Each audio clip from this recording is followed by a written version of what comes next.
નમસ્કાર, હું છું જયદેવસિંહ વાઘેલા અને આપ જોઈ રહ્યા છો વીઆર લાઈવનો ખાસ કાર્યક્રમ પાવર પ્લે. આજે આપણે જે મુદ્દે ચર્ચા કરવા જઈ રહ્યા છે એ માત્ર એક પર્વતમાળાનો મુદ્દો નથી. એ છે ગુજરાત સહિત આખા ભારતનું કુદરતી કવચ અને એ છે અરવલ્લીની ગિરિમાળાઓ. જે અરવલ્લી વરસાદ લાવે છે, પાણીનો સંગ્રહ કરે છે, જમીન બચાવે છે, રણને આગળ વધતું રોકે છે. આજે અરવલ્લી પર ખનન, બુલડોઝર અને વિકાસના નામે પ્રહાર થઈ રહ્યા હોવાના ગંભીર આક્ષેપો લાગી રહ્યા છે. સુપ્રીમ કોર્ટના આદેશો છે, પરંતુ સવાલ એ છે કે જમીન પર આદેશોનું શબ્દસહ અમલ થશે કે નહીં? શું અરવલ્લી બચાવવાની વાત માત્ર ફાઇલોમાં જ છે? શું વિકાસના નામે કુદરતનું બલિદાન આપવામાં આવી રહ્યું છે? અને જો અરવલ્લી ખતમ થશે તો તેનું નુકસાન કોણ ભોગવશે? કેન્દ્રીય પર્યાવરણ મંત્રી ભૂપેન્દ્ર યાદવ કહી રહ્યા છે કે લોકો અફવા ફેલાવી રહ્યા છે. અરવલ્લીની 90% ગિરિમાળાઓને કોઈ નુકસાન થવાનું નથી. બીજી બાજુ લોકોને ભય છે કે અરવલ્લીને આ ધંધાર્થીઓ ખતમ કરી નાખશે. આ બધા જ સવાલોના જવાબ મેળવવા માટે આજે અમારી સાથે જોડાઈ ગયા છે રાજસ્થાન હાઈકોર્ટના એડવોકેટ જયંત મૂડજી, અરવલ્લી જિલ્લાના વરિષ્ઠ પત્રકાર અલ્પેશ રાઠોડજી અને એક સામાજિક આગેવાન તરીકે દિલુભાઈ ચૌધરી થોડીક વારમાં આપણી સાથે જોડાશે. બંને મહાનુભાવનું હાર્દિક સ્વાગત છે. અલ્પેશભાઈ, શરૂઆત તમારાથી કરીશ. અરવલ્લીની ગિરિમાળાઓ ખતમ થઈ જવાના આક્ષેપો કે અંદાજો લગાવવામાં આવી રહ્યો છે. અરવલ્લીની ગિરિમાળાઓ ખનનને મંજૂરી મળી ગઈ છે. જો અરવલ્લીની ગિરિમાળાઓમાં મોટા પાયે ખનનને મંજૂરી મળશે તો આનાથી શું શું થઈ શકે છે? તમને શું ડર લાગી રહ્યો છે? ચોક્કસ. એક તો અરવલ્લીની ગિરિમાળા, અરવલ્લી શબ્દ અમારા માટે એટલે કે અમે અરવલ્લીના વાસી છીએ, અરવલ્લીના નામથી ઓળખાઈએ છીએ, એટલે અમારા માટે તો બહુ સેન્સિટિવ વસ્તુ છે. હવે આ એક અરવલ્લીની ગિરિમાળાઓ એટલે એવું નથી કે અરવલ્લી જિલ્લા પૂરતું છે. દિલ્હીથી શરૂ કરીને માઉન્ટ આબુ સુધી એટલે કે 630 કિલોમીટર યાની કે 420 માઇલ જેટલા અંતરે અરવલ્લીની ગિરિમાળાઓ વિસ્તરેલી છે.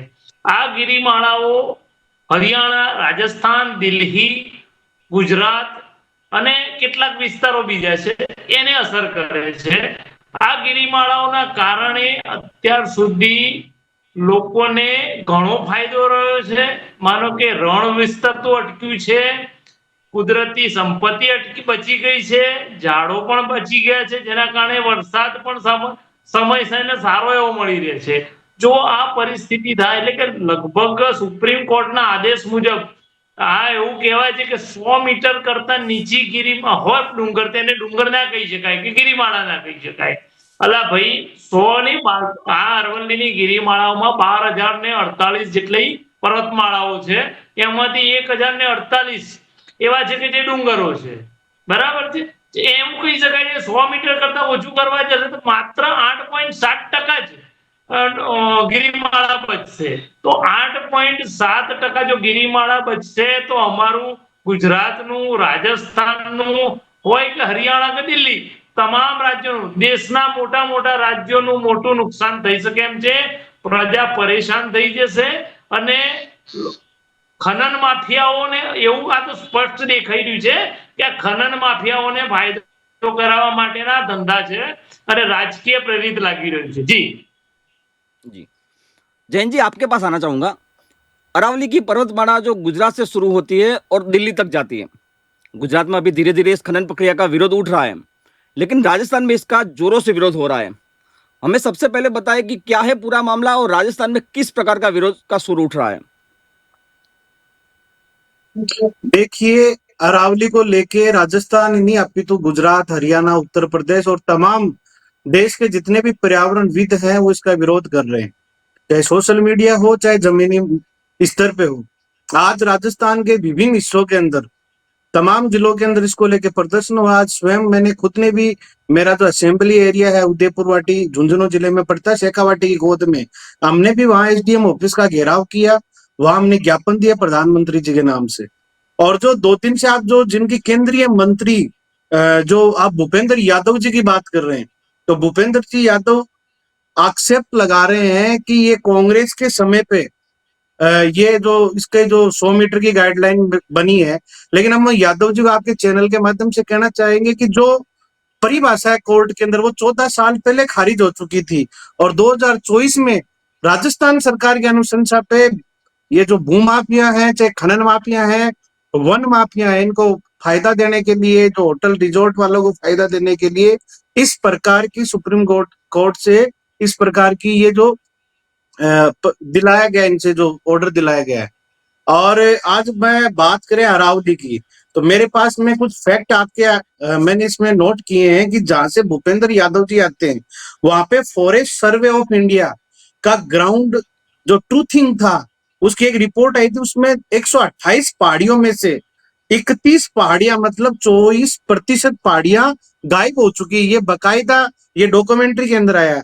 इसी के साथ में हम राजधानी जयपुर की बात करें, जयपुर के आसपास जालाना की डूंगरी हो, चोमू एक इलाका है वहां पे हाथनोता की पहाड़ी हो, टोटी का पहाड़ हो, अरमाड़ा का पहाड़ हो, सरना डूंगर है, बिलोची है, बस्सी है, जमरा रामगढ़ है, यहाँ पे अवैध माइनिंग हो रही है।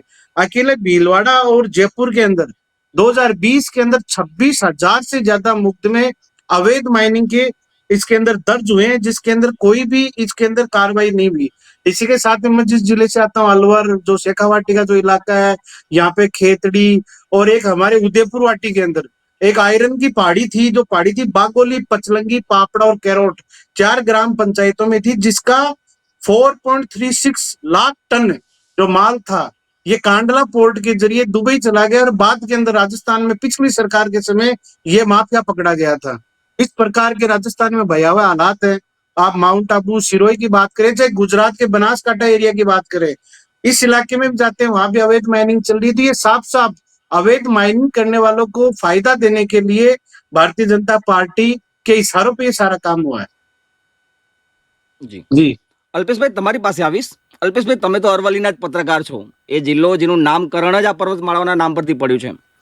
આ પર્વતમાળા ભારતની પ્રાકૃતિક દિવાલની જેમ કામ કરે છે, જે થારના રણને ફેલાવતા રોકે છે. ઉત્તર ભારતને શુષ્ક અને ગરમ હવાઓથી બચાવે છે. તમારી દ્રષ્ટિએ આ ઉદ્ભવેલા મુદ્દાને તમે કેવી રીતે જોઈ રહ્યા છો? ચોક્કસ અરવલ્લીની ગિરિમાળાઓ અથવા અરવલ્લીની પર્વતમાળા, આ પર્વતમાળા પ્રકૃતિનું રક્ષણ કરે છે. પ્રકૃતિના રક્ષણ કરવાની સાથે સાથે જે થાન વિસ્તાર છે, થાન એટલે કે રણ વિસ્તાર છે, રણ વિસ્તારને આગળ વધતો અટકાવે છે.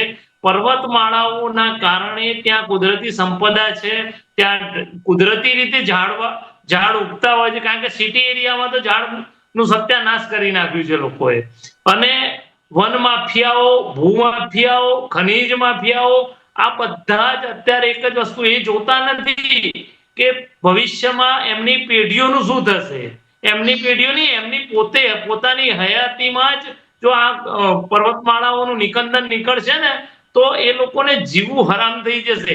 આબોહવા એટલી ગરમ રહેશે, રાજસ્થાનના જેવી પરિસ્થિતિ, રાજસ્થાનના રણ પ્રદેશ જેવી પરિસ્થિતિ ગુજરાતમાં પણ થશે અને એની સાથે સાથે રાજસ્થાનનો રણ વિસ્તાર પણ વધવા માંડશે. એટલે કે દરેક રાજ્યને મોટા પાયે નુકસાન જશે.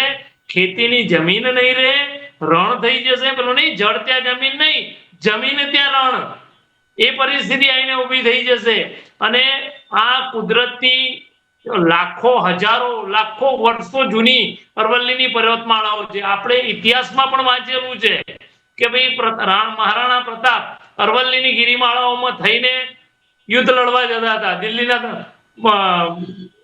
આપણે રાજા સામે, અકબર સામે ત્યાં થઈને યુદ્ધ લડતા. તો આ બધી વસ્તુ કોઈ રાજકારણને આમાં પડવાની જરૂર ના હોય. માનવતાની રીતે તમામ પક્ષોએ, તમામ સામાજિક કાર્યકરોએ, તમામ જ્ઞાતિઓએ કોઈ પણ રીતે આનો વિરોધ કરવો જ જોઈએ. અને વિરોધ એટલો પણ કરવો જોઈએ કે સુપ્રીમ કોર્ટને આ નિર્ણય પાછો લેવાની ફરજ પડે એવા જ કાર્યક્રમો આપવા જોઈએ. એમાં ભાજપ, કોંગ્રેસ, આમ આદમી પાર્ટી બધા છેવટે તો માણસ છે. માણસ માનવ જીવનને બચાવવા માટે, પશુઓને બચાવવા માટે, અરવલ્લી બચાવવા માટે આ પ્રયત્નો કરવા જ રહ્યા. અને કોઈએ પણ પોતે આ પ્રયત્ન શું કામ કરે એ નહીં રાખવું જોઈએ. નાનામાં નાના છોકરાથી માંડીને વૃદ્ધ સુધી આ નિર્ણયને અત્યારે વખોડી રહ્યા છે. અરવલ્લી જિલ્લામાં પણ હવે ધીમે ધીમે આનો રોષ ફેલાઈ રહ્યો છે. આજની વાત કરું તો આજે અરવલ્લી જિલ્લા કોંગ્રેસે જિલ્લા કલેક્ટરને આ બાબતે આવેદનપત્ર પણ આપ્યું છે. એટલે એવું કહી શકાય. અને સામાજિક સંગઠનો પણ મેદાનમાં પડી રહ્યા છે. અને ટૂંક સમયમાં આના માટે સેવ અરવલ્લી કરીને એક મુહિમ ચલાવવામાં આવનાર હોવાનું ધ્યાન પર આવ્યું છે. જી जी जैन जी, अरावली विस्तार को इकोलॉजिकली सेंसिटिव जोन घोषित न किया जाना क्या एक भूल साबित हो सकती है? और जब आप पेशे से एडवोकेट है तो मैं आपसे जानना चाहता हूं कि एआई और सैटेलाइट डेटा कोर्ट में एविडेंस के तौर पे कितना मान्य होता है? देखिए, कोर्ट में सैटेलाइट डाटा एआई की बात छोड़िए, मैं तो सबसे पहले जो कुर्सी पे बैठे हुए जो लोग हैं उन लोगों से मैं ये सवाल करना चाह रहा हूं कि भाई देश लोकतांत्रिक देश है और इस लोकतांत्रिक देश में जनता का शासन होता है। सुप्रीम कोर्ट भी कोलेजियम व्यवस्था से अपॉइंटमेंट हुए हुए हैं इन सारे सब जजेज के। ये जजेज जो कांच के बंगलों में बैठ के अरावली की गोद में बसे हुए गांव और गलियों के जो फैसले तय कर रहे हैं, सबसे पहले तो इन जजेज को अरावली जो गुजरात से शुरू होकर दिल्ली राष्ट्रपति भवन तक है उनको विजिट करना चाहिए। इस अरावली से जब पूरे देश और दुनिया, जब पूरे दुनिया के अंदर जब महाद्वीप बन रहे थे, जब महासागर बन रहे थे, उस वक्त से पहले भी अरावली यहाँ पे इतिहास में बात करें, जैसे सर ने बताया महाराणा प्रताप जी, तो मैं ये कह रहा हूँ कि पांडव जो थे उन्होंने भी हमारे इलाके में जो एक लोहार किला है जहाँ पे उन्होंने अपने लोहे की बेड़ियां गलाई थी, अलवर में पांडु पोल है, ऐसे ही शिरोई के अंदर है, ऐसे ही जयपुर के अंदर हजारों मंदिर है, हजारों नदियां, साबरमती नदी गुजरात की हो गई, मरु गंगा जो लूणी है वो इन पहाड़ियों से निकलती है, बाण गंगा निकलती है, रूपा रेल नदी निकलती है, एक शेखावाटी, 3 जिले हमारे यहाँ सिक्कर, चूरू, झुंझुनू, जिसकी लाइफ लाइन कही जाने वाली काटनी यहाँ से निकलती है, सैकड़ों बांध है। तो ये कैसे डिफाइन करेंगे? हम तो ये सवाल कर रहे हैं, उस सुप्रीम कोर्ट से भी सवाल कर रहे हैं कि आपने 100 मीटर ही क्यों तय किया, इसको 60 मीटर, 95 मीटर, 85 मीटर, 82 मीटर ऐसा तय क्यों नहीं किया? ऐसी कौन सी कैलकुलेशन है? किस फॉर्मेट में इन्होंने ये दिया है? ये सारा का सारा इनके पास में कोई इनके पास जवाब नहीं है। साफ साफ मतलब है कि कांच के बंगलों में, एसी के दफ्तरों में बैठ के इन लोगों ने फैसला लिया है और ये फैसला ना कोई धरातल पे इसका सर्वे हुआ, ना कोई रिपोर्ट है। सुप्रीम कोर्ट के जजेस को हम बार बार करें, आप लोग आओ ना एक बार अरावली में आके देखो तो सही, यहाँ का जीवन देखो, लोगों की इस पे निर्भरता आप देखिए, अरावली का महत्व देखिए, अरावली का इतिहास देखिए, जनता का किस प्रकार इसमें विश्वास है, कैसा जीवन से जुड़ा हुआ है। और आज जो दिल्ली है, दिल्ली आज पूरे वर्ल्ड के अंदर नंबर 1 प्रदूषित शहर बन गया। आज उत्तरी भारत के जो मैदानी जो क्षेत्र है जहाँ पे आज कृषि प्रधान जो हरियाणा, पंजाब, उत्तर प्रदेश में जहाँ कृषि हो रही है, उसको एक एनसीईआरटी की 11वीं क्लास की बुक में लिखा हुआ है कि भू जल विभाजक रेखा अरावली है, जिसने पूर्वी राजस्थान, पश्चिमी राजस्थान को 2 भागों में डिवाइड कर रखा है, गुजरात से लेके और ये दिल्ली तक। इसी अरावली ने डेजर्ट को फैलने से रोक रखा है। पूरा उत्तरी भारत का इकोसिस्टम इसके ऊपर निर्भर है। और ये लोग कह रहे हैं कि 100 मीटर से नीचे की पहाड़ियां पहाड़ी नहीं मानी जाएगी। तो माइनिंग वालों ने सपोज दैट 118 मीटर की पहाड़ी को ब्लास्ट करके उड़ा दिया। देश के अंदर करप्शन तो वैसे ही है, तो कैसे तय कर पाएंगे? कोई मापदंड नहीं है, सिर्फ और सिर्फ अपने औद्योगिक कॉर्पोरेट जो इनके दोस्त है उनको फायदा पहुंचाने के लिए, और वाया कांडला पूरे वर्ल्ड के अंदर जो आज ही भारत निर्यात के अंदर बजरी में, जो मिनरल्स के अंदर, चेजा पत्थर के अंदर, छोटी गिट्टी, इसके अंदर नंबर 1 टॉप 10 के अंदर इंडिया आता है सप्लायर के अंदर।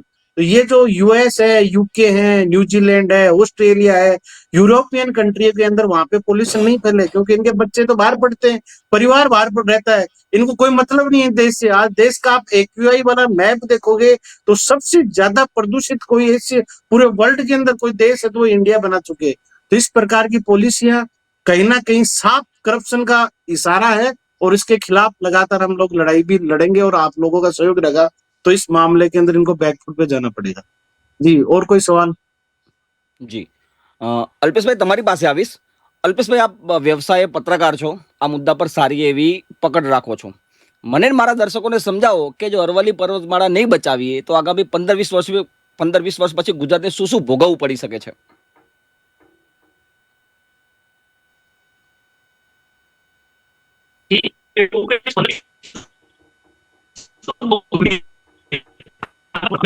અનિશ્ચિત બની ગયું છે અને આ પરિસ્થિતિ ઊભી થશે તો વાતાવરણનું ક્લાઇમેટ ચેન્જ તો આવવાનું છે, આનાથી 3 ગણું વધારે આવશે. એની સાથે સાથે જો માનો કે પહાડીઓ નહીં રહે તો વૃક્ષો નહીં રહે, વૃક્ષો નહીં રહે તો રણ પ્રદેશ વધતો જશે. ખેતી લાયક કોઈ વસ્તુ થશે નહીં, પશુપાલન નહીં રહે, ઇકો ટુરિઝમ માટે જે સરકાર ગાય વગાડીને ગરબા ગાય છે ને કે ભાઈ eco tourism, eco tourism, eco tourism, પહાડીઓ જ નહીં રહે તો ઇકો ટુરિઝમ ક્યાંથી રહેવાનું છે? અને એક વસ્તુ સમજી લેજો, ટુરિઝમ ઉદ્યોગ, પશુપાલન ઉદ્યોગ ને ખેતીની સાથે આપણા દેશની એટલે કે આપણા જે અરવલ્લીની પર્વતમાળા વિસ્તારની 70% પબ્લિક નભે છે. તો આ પબ્લિક ક્યાં જશે ને કેવી પરિસ્થિતિ આવશે એ વિચારવા જેવી વસ્તુ છે. અને ઓફિસમાં બેસીને કોઈ પણ નિર્ણયો કરવા અને ગ્રાઉન્ડ લેવલ પર જવું એમાં બહુ ફેર છે. આ લોકોએ દરેક વિસ્તારમાં જવું જોઈએ અને જઈને ત્યાંની ભૌગોલિક પરિસ્થિતિ જોઈ અને આ નિર્ણય લેવો જોઈએ. વકીલ સાહેબે આપણને કીધું, બહુ સરસ શબ્દોમાં કીધું કે ભાઈ કેમ 100 મીટર, 50 મીટર કેમ નહીં, 60 મીટર કેમ નહીં? અરે ભાઈ અત્યારે આ તો 100 મીટર છે. લોકોએ અહીં આપણા અરવલ્લીની વાત કરો,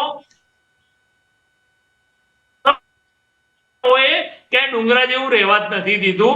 એમાં નેતા હોય કે ગમે તે હોય, ખાલી વાતો કરે છે કે ભાઈ અમે પર્યાવરણ પ્રેમી છીએ, પર્યાવરણને એમને કોઈ લેવા દેવા નથી, એમને ફક્ત લીલી નોટો જ દેખાય છે. લોકોનું જે થવું હોય થાય. આપણે તો વર મરો કન્યા મરો ને ખાલી પેલી કહેવત છે ને અમારું તરફાણું ભરો. આ પરિસ્થિતિના કારણે ભવિષ્ય ધૂંધળું છે. આપણા બાળકોનું ભવિષ્ય ધૂંધળું છે. આનો પૂરેપૂરો વિરોધ કરવો જોઈએ. અને હું તો એવું કહીશ કે ગાય વગાડીને કહીશ કે લોકોએ રોડ ઉપર આવી જવું પડે અને ઘેરાવ કરવા પડે. અને જો રાજકીય રોટલો શેકવાના બદલે કોઈ પણ પક્ષે રાજકીય રોટલો શેકવાના બદલે પોતાનો અરવલ્લી પર્વતમાળાને બચાવી લેવા માટે પેલું કહેવાય ને કે જબ તક પેલું દમ મેં હે દમ તબ તક લડેંગે હમ, એ સ્થિતિને જાણી અને એને આગળ કરી અને લડવું પડશે. ને લડશો તો 100% પરિણામ મળશે. ચાહે સુપ્રીમ કોર્ટ હોય કે સરકાર હોય, એને પીछेहट करवी જ પડશે. जी जी जैन जी, फिर से आपके पास आना चाहूंगा. राजस्थान में यह मुद्दा अभी सबसे ऊपर ट्रेंड पर है. आपसे जानना चाहूंगा कि राजस्थान की राजनीति अभी इस पर किस तरह से सोच रही है.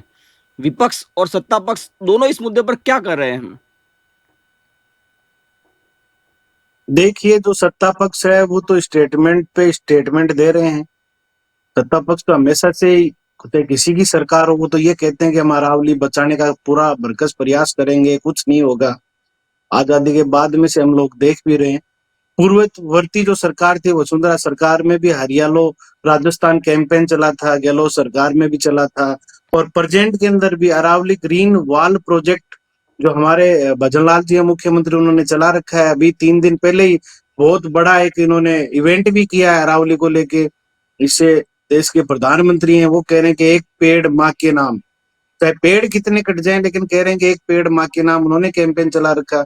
और रही बात विपक्ष की पार्टी, तो विपक्ष की पार्टी तो हमेशा सत्तारूढ़ पार्टी के सामने जो वो आंदोलन करते हैं, तो आईटी सेल इतनी मजबूत है बीजेपी की कि वो कहीं पे आने नहीं देगी. फिर भी सड़कों के ऊपर विपक्ष के जो लोग हैं, उन्होंने आज जोधपुर में, जो जयपुर के अंदर, कल पूर्व मंत्री प्रताप सिंह खाचरियावास जी ने, विकास चौधरी हैं एमएलए, उन्होंने यहाँ के जो विपक्ष के जो नेता प्रतिपक्ष हैं, उन्होंने अलवर के अंदर अलग अलग जगह, कोटा के अंदर विरोध प्रदर्शन हो रहे हैं.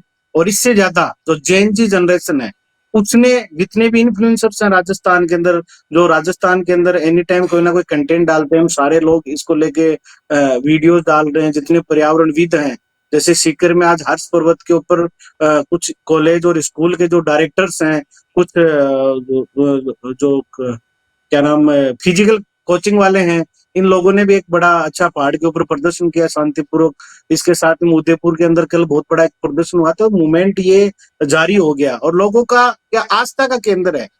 आज भारतीय जनता पार्टी के राज के अंदर जो गाय है, उनको राष्ट्र माता का दर्जा देने की हम भी मांग कर रहे हैं, वो लोग भी कर रहे हैं गाय बचाने के लिए. लेकिन जब अरावली नहीं बचेगी, जब पेड़ ही नहीं बचेंगे, तो गाय माता कहाँ जाएगी. आज जिस धर्म की बात कर रहे हैं, मैं कह रहा हूँ कि जो भगवान, जो पांडव थे, अर्जुन थे, जो जितने भी थे, वो सारे लोहारगल के अंदर रहे थे, पांडुपोल में रहे थे. आज सिरोही के अंदर आस्था कितना बड़ा केंद्र है, माउंट आबू के अंदर इतना बड़ा सेंटर चल रहा है वहां पे. तो ये सारा का सारा, आप वहां पे बनासकांठा इलाके के अंदर आप देखें, वहां सारों का जुड़ाव है. नदी नाले जो पशु जीव जंतु जंगल सारे इसी पे डिपेंडेंट है। तो ये बहुत ही गलत है। सरकारों को हम तो ये है कि इनको इस विषय पे बोलना चाहिए। और राजस्थान की हम बात करें, आपके चैनल के माध्यम से मैं बताना चाहूंगा कि इसी अरावली के अंदर एक भैरव डाकू सेंचुरी है जो 1200 हेक्टेयर में फैली हुई है। इसको 5 गांवों के लोग इसके सेंचुरी चला रहे हैं, सरकार का कोई योगदान नहीं है। ऐसा वाइल्ड लाइफ का कहीं उदाहरण नहीं है। आज आप हमारे एक विश्नोई समाज है यहाँ पे राजस्थान के अंदर, उनके जो आपने फोटोज भी देखे होंगे कि 2-2 साल के जो हिरण के बच्चों को माए दूध पिलाती हैं। वाइल्ड लाइफ का इससे बेहतर उदाहरण कहीं पे नहीं मिलेगा। राजस्थान के लोगों के लिए तो ये अरावली है। आज जैसलमेर, बाड़मेर, पाली, जालौर, सिरोही और नागौर, बीकानेर, वहां कभी पहले बारिश नहीं हुआ करती थी। आज से 15 साल पहले लोगों ने पेड़ लगाए, इतने एनजीओज ने काम किया, सरकारों ने काम किया। आज वहां पे बारिश भी हो रही है, 2-2 महीने नदियां भी चल रही है। जैसलमेर के अंदर भी खेती होने लगी। तो ये सारा जो क्लाइमेट चेंज हुआ है, ये अरावली की वजह से हुआ है। अब ये कह रहे हैं कि हम कुछ परसेंट अरावली काटने के हमने वो पहाड़ी के लिए दिए हैं। शायद क्यों दे रहे हो आप? कहाँ जरूरत है इतने मिनरल्स की? आप लोग कह रहे हो कि आईटी सेल कह रही है कि मिनरल्स की जरूरत है। मिनरल्स की जरूरत नहीं है। कांडला पोर्ट पास में लगता है और वाया कांडला पोर्ट इनको पूरे विदेशों के अंदर सप्लाई करना है। इसलिए अरावली की ये उल्लेख किया जा रहा है कि 100 मीटर की पहाड़ियां इसमें आएंगी, 100 मीटर से ऊपर की इसमें आएंगी। इस टाइप की तो बातें हो रही है। जी જી અલ્પેશભાઈ, અંતિમ સવાલ કરીશ તમને. તમારા માટે આ મુદ્દો જી સરકારનો નેરેટિવ અને ગ્રાઉન્ડ રિપોર્ટમાં કેટલો તફાવત છે? અરવલ્લીની પર્વતમાળાનો મુદ્દો શું ચૂંટણી અને રાજકારણને પણ એજન્ડો બની શકે છે આગામી સમયમાં? ચોક્કસથી આ મુદ્દો એટલો સેન્સિટિવ છે કે જો ટૂંક સમયની અંદર આ નિર્ણયને પાછો ખેંચવામાં નહીં આવે તો સમજી લેજો કે અત્યાર સુધી પુનરાવર્તન થયું છે પણ હવે પરિવર્તન આવશે. આ સેન્સિટિવ મુદ્દો છે. આને નીચે શું કહેવાય, તમે સામાન્ય ના ગણશો. આ તમામ મુદ્દાઓ બાજુ પર રહેશે, રાજકીય મુદ્દાઓ બાજુ પર રહેશે ને અરવલ્લી પર્વતમાળાના મુદ્દે અરવલ્લીની પર્વતમાળાને જો સહેજ પણ અસર પડશે ને તો એમનું રાજકારણ પૂરું કરી નાખશે અરવલ્લીની આ પ્રજાપતિ. બરાબર? जी जी जैन जी, आखिरी सवाल आपसे. आप इस मुद्दे पे अभी लड़ रहे हैं राजस्थान में, आगे की रणनीति क्या है आपकी इस मुद्दे पे? इस मुद्दे पे अभी हमारे जो दिल्ली के एनसीआर के पास में मेरा जिला लगता है झुंझुनू, वहां पे आज हमने ये कार्यक्रम किया। अब आगे के शरण में रन फॉर अरावली एक इवेंट कराने जा रहे हैं जिसमें हम सारे स्कूल के जो बच्चे हैं उनको जोड़ेंगे, कॉलेज के जो यंगस्टर्स हैं उनको जोड़ेंगे। और इसी के साथ में अरावली की जो हमारी मतलब अच्छा सुंदर प्राकृतिक सौंदर्य है, वहां पे मनसा माता का मंदिर है, शाकंभरी माता का महान मंदिर, लोहारगल धाम। तो वहां पे तमाम जितने भी धार्मिक जो संत हैं उनसे हम मिलेंगे। और इसके साथ में एक बड़ा, यदि पूरे राजस्थान का कोई कॉल होगा बहुत बड़ा इवेंट में, तो सबसे ज्यादा अग्रणी यदि दिल्ली की तरफ कूच का होगा तो उसमें सबसे बड़ी अग्रणी भूमिका हमारे जिले से हम लोग निभाएंगे। और इसको लेके तमाम जितने भी संगठन है उनसे हमारी लगातार हम लोग बातचीत कर रहे हैं कि भाई इसको कैसे आगे मूवमेंट को आगे चलाना है। बड़ा आंदोलन होगा और उसमें बड़ी भूमिका हमारी रहेगी। जी जी આજની ચર્ચામાં એક વાત તો સ્પષ્ટ થઈ ગઈ છે. અરવલ્લીની પર્વતમાળાનો મુદ્દો માત્ર ખનનનો મુદ્દો નથી. આ મુદ્દો છે કાયદા, જવાબદારી અને ભવિષ્યનો. સુપ્રીમ કોર્ટના નિયમો અનુસાર જો પાલન ન કરવામાં આવે તો અરવલ્લીની પર્વતમાળાઓ સામે ગેરકાયદે પણ ખનન થશે જ. ક્યાં કોઈ પટ્ટી લઈને માપવા જવાનું છે કે આ 100 મીટરનો ડુંગર છે કે નહીં? તો સવાલ માત્ર ખનન કરનારાનો નહીં, પરંતુ તેને રોકવામાં નિષ્ફળ રહેલી સિસ્ટમનો પણ બનશે. વિકાસ જરૂરી છે, પરંતુ વિકાસ જો વિનાશ બની જાય તો એ વિકાસ નહીં, આવનારી પેઢી માટે સંકટ પણ બની શકે છે. આજે નિર્ણય ન લેવાયો તો આવતીકાલે ફરિયાદ કરવાનો અધિકાર પણ નહીં રહે. આ સાથે ચર્ચા આજે પૂરી કરીએ. આ બંને મહાનુભાવો અમારી સાથે જોડાયા. આપનો ખૂબ ખૂબ આભાર. દર્શક મિત્રો, મને પણ રજા આપશો. નમસ્કાર.